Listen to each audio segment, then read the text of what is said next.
Thank you. Thank you. Good morning, everyone. I have the privilege of working at La Raza Centro Legal, which has almost an organization within an organization, which is the San Francisco Day Labor Program and Women's Collective. And La Raza Centro Legal was formed in 1973. It was one of the first nonprofit legal service provision organizations in the Mission District in San Francisco. It was formed by a group of Latino law students who realized that there's no legal services for poor folks, immigrants of color in the Mission, and so they formed this organization in order to provide those essential services. But it started as a strictly service provision legal organization. And then in 2000, it adopted the San Francisco Day Labor Program. And the Day Labor Program is a type of hiring hall where workers come to look for jobs at the program and are connected to employers and then receive essential services as they're waiting for work. So in 2000, when La Raza adopted the Day Labor Program, at that point, it was also strictly a service provision organization. So I'm going to talk about how strict service-based organization changed and began implementing organizing, leadership development, and movement building work into those organizations and some of the challenges that are involved in that process. But first, I just wanted to briefly mention, kind of dovetailing Eric and Pam, that it's so important that our organizations, that those organizations that provide services at this point in history, that we do organizing work, because nobody else is doing it. We don't have, the union density is pathetic, we all know that the unions are disappearing. We don't have a real left political party that's organizing in communities of color in this country. And so who is going to do it if we don't do it? Hopefully, one day we'll move beyond the non-profit industrial complex, which is problematic in and of itself. We don't want to work our way out of a job. It's like Eric said, we want to change it. But right now, we're in this reality where nonprofits are dominating this work, and we're the ones that have to be doing it. So I'm going to explain two ways that we do it at La Raza Centro Legal and at the Day Labor Program. We do it in the intensive way, which is we build membership.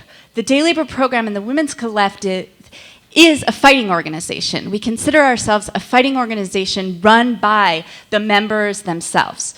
So we have a membership body that have membership requirements, and in order to find work through the program, the members are required to participate and give back to the organization.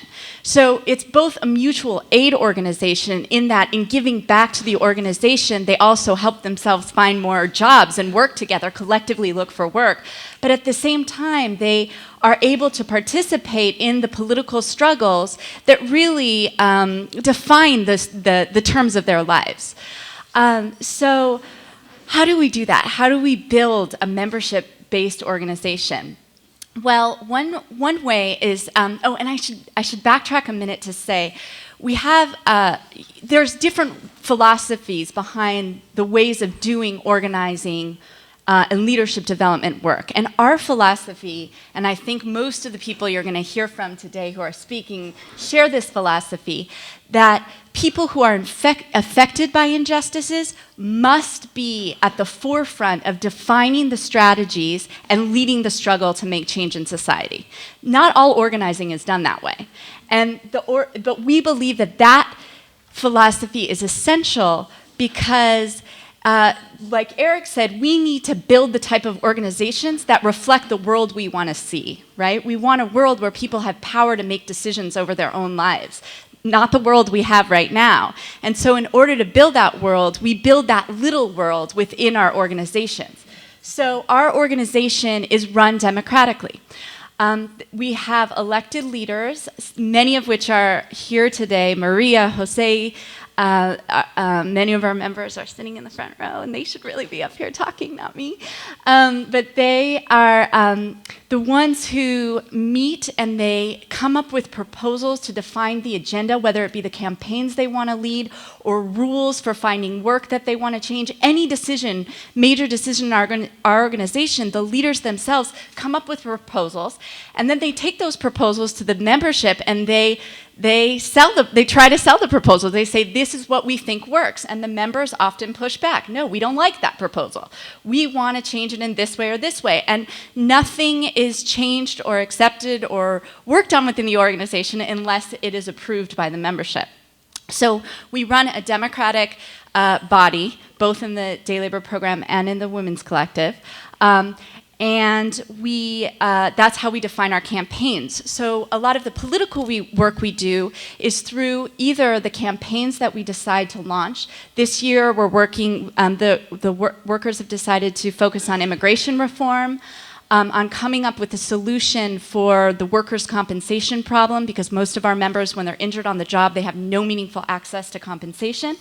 And then the Women's Collective, together with the Day Labor Program, want to change labor law for domestic workers in the state of California next year. So those are the campaigns that we work on, and those campaigns, the strategies, the tactics, the plans that we make to realize those campaigns are all decided by the members themselves.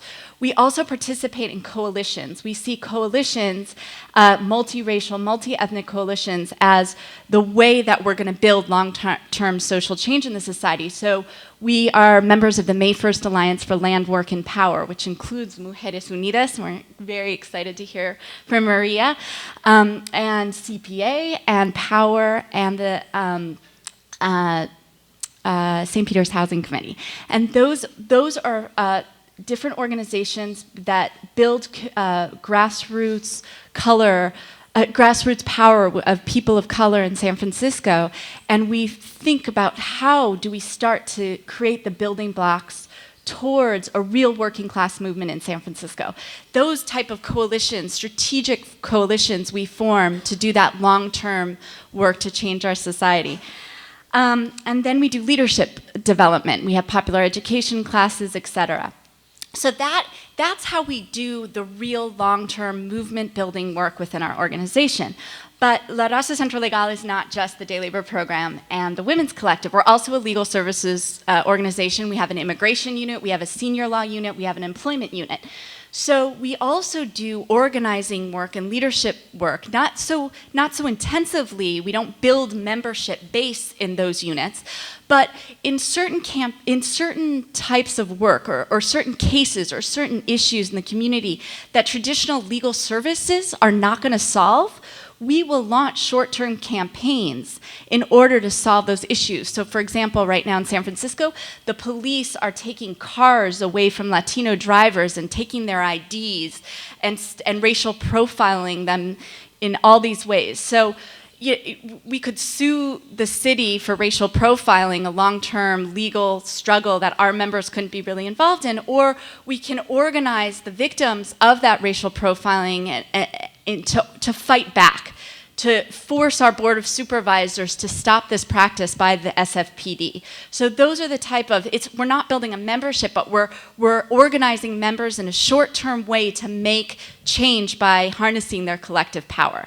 So those are the two ways. So I'm going to briefly, because I only have like a minute left, I'm going to briefly talk about the challenges to doing this work, because as Eric was mentioning, you have to look at the history of your organization. And when the history of your organization is service provision, you're going to get pushback when you say, no, we actually want to now use some of our resources to do organizing work. There's no doubt about it. You'll get pushback because there's people, the immediate needs are so intense that it feels like, oh, we don't have the resources to do the organizing work. We don't have time to do that. People don't have housing. People can't eat. How can we have a press conference and organize people? You're going to get that pushback from your coworkers, maybe from the leadership, and from your clients and the members themselves. Constantly responding and explaining that, we want to do more than provide a Band-Aid. We want to change the world we live in, and if we don't do it, nobody else will. We constantly need to have those conversations within your organization. There's many other challenges and also benefits to combining services with organizing work that maybe we can get to more during the question period. Thanks.